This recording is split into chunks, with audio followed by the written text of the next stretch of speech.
Gracias, le recuerdo, estamos platicando con Aminadab Pérez Franco, un experto en asuntos políticos. Aminadab, otro tema, bueno, pues es la decisión del presidente de la Suprema Corte, el ministro Saldívar, quien finalmente, después de un largo periodo de desprestigio, dice, no, no voy a esta ampliación de mandato que le había sugerido, recomendado o regalado el presidente. ¿Qué significa esto? El ministro Saldívar creo que ha quedado atrapado en el formalismo político. Yo, habiendo seguido mucho su trayectoria personal, a mí me parece que como abogado es muy riguroso en su conducta. Trató de manejarse desde una perspectiva totalmente formal, de no pronunciarse en un tema en el que él estaba involucrado por cuestión de conflicto de interés, pero me preocupa que esa decisión y esa falta de visión de las dimensiones políticas de las cosas, pues ha generado un desgaste para él muy fuerte, para el propio Poder Judicial que ha quedado en entredicho ante finalmente esta ampliación del mandato que fue acordada de última hora en la reforma judicial que ellos mismos en el poder estuvieron trabajando, pero que finalmente le daba una ampliación del mandato que era totalmente inconstitucional, ¿no? Tan es así que ya en la Corte hay una ponencia del ministro Fernando Franco que quiere declarar inconstitucional ese transitorio, pero bueno, ya con la decisión que ha tomado el ministro presidente de no aceptar esa ampliación, pues es algo que ya culmina pues este proceso. Sin embargo, dio 4 meses de una controversia totalmente innecesaria, totalmente ajena a la división de poderes, al Estado de Derecho, al fortalecimiento del Estado democrático, porque justamente pues hubo de todo, hubo desde los que pensaron que el presidente de la República ya se había adueñado de la Corte a través de esa decisión, que las propias tensiones que se generaron en la sala superior de la Corte, en el Pleno, todo lo que es la circunstancia de que, bueno, los ciudadanos estaban molestos de decir, bueno, ¿por qué aceptas este regalo y esta ampliación de término que es inconstitucional? Y ahí sí hay pues todo ese deterioro que incluso el presidente de la República, insisto, que lo dijo, ¿no? Que el Poder Judicial está podrido. ¿Por qué?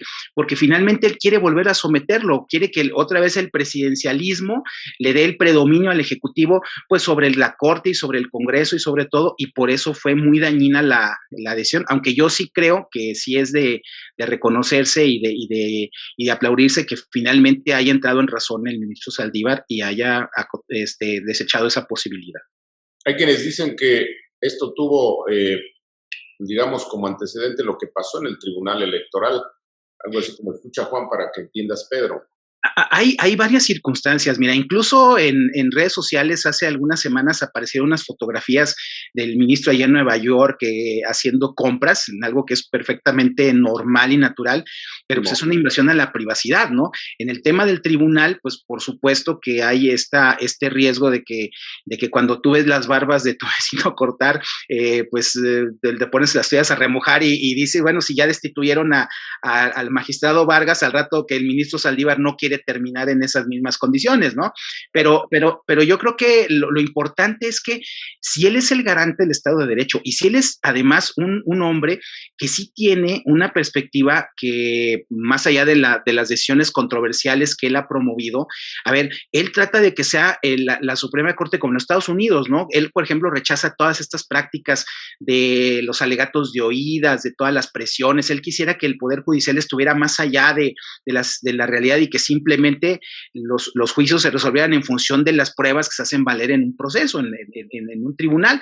Pero bueno, pues en este caso, en México, pues todavía no llegamos a eso y creo que él debería tener muy claro el contexto del país en el que está y saber que pues sí se necesita una política de comunicación y de defensa, y más cuando tienes al otro poder que quiere afectar al tuyo, ¿no? Si tú tuvieras al Ejecutivo que respeta a la Corte, ese sería otro problema, pero cuando te está agrediendo, pues tienes que tener una defensa, es lógico.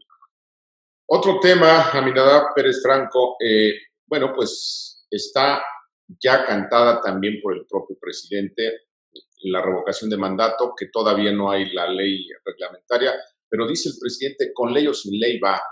A mí me parece otra expresión del autoritarismo, pues ya abiertamente dictatorial de López Obrador. ¿Cuál es su punto de vista?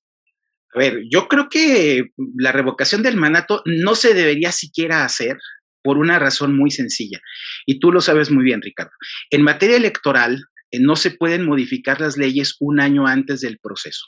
Claro. Entonces ya no está en tiempo, ¿no? Si se le fue el tiempo y no pudo mandar una iniciativa o su partido no pudo reglamentar el tema de la consulta, pues no se puede hacer una consulta sin reglas para empezar, ¿no?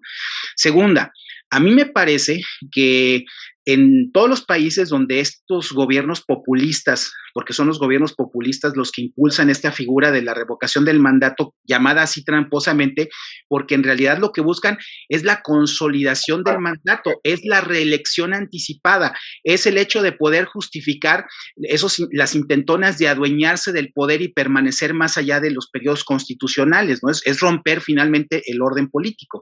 Entonces, ante eso, yo lo que pienso de manera muy personal es que si se diera ese procedimiento, yo creo que las organizaciones ciudadanas y los partidos políticos sí deberían participar, que no ocurra lo que pasó en Venezuela. Recordemos que cuando Hugo Chávez hizo ese proceso, la oposición venezolana lo boicoteó y eso desgraciadamente fue lo que abrió el paso a la consolidación de esa dictadura. Yo creo que más bien en México lo que deberíamos hacer es, si se llega a López Obrador a someter a eso, yo creo que lo deberá pensar después del resultado tan paupérrimo que obtuvo ahora con la consulta del juicio contra los expresidentes. A mí me parece que la oposición sí deberíamos de hacer una campaña por el no, pero no pedir que se vaya, sino decir, ¿sabes qué? Estamos rechazando de manera contundente un México sin aeropuerto, un México sin empleo, un México sin apoyos, un México sin medicinas, un México sin clases, todas esas cosas que han pasado con este gobierno que ha hecho una desgracia total a la administración pública, gobierno que no tiene resultados y que lo único que le queda es crear escándalos y mitos porque no tiene logros. Entonces, debemos de hacer un rechazo. Yo pienso que no sería una alternativa desairar como se desairó la consulta, que creo que no es porque los ciudadanos estén a favor de la corrupción, por lo cual solo votaron 6 millones, o sea, le queda un 20% de sus 30 millones al presidente, pero en este caso sí habría que salir de manera contundente a hacerle, quizá como en los regímenes parlamentarios que hay estas mociones de censura, salir a censurar al gobierno, decirle, en estos 2 años que te queda, o te pones a gobernar o a ver qué pasa, porque yo no creo que sea la opción sacarlo, pero yo creo que sí la opción es que le quede muy claro el mensaje de que los mexicanos lo rechazamos. ¿Qué dice Aminadab de quienes dicen abiertamente no a participar en esta consulta de revocación de mandato? A ver, yo creo que es un tema difícil. Yo puedo entender que no tiene las mismas características que la consulta para ser, dijéramos, un tema vinculatorio, pues sí tiene que tener un porcentaje de votos para que efectivamente se vaya. En primer lugar, tiene que ser la mitad más uno. Hay un riesgo de que si participas así diciendo no, como yo lo planteo, evidentemente lo estás legitimando. Eso es un riesgo. O sea, yo no quiero cerrarme. Yo simplemente lanzo una opinión de que a mí me parece que los riesgos de no participar justamente te llevan a lo que ocurrió en Venezuela, ¿no? Que entonces se justifica, ¿no? A ver, y ya tenemos un antecedente histórico. Tú recuerdas que cuando fue jefe de gobierno, él hizo una consulta en el 2002, donde el 96% de los que fueron a votar decían que estaban felices con López Obrador, ¿no? Tú recuerdas que ese año solamente Saddam Hussein le ganó con el 100% de votos en Irak, ¿no?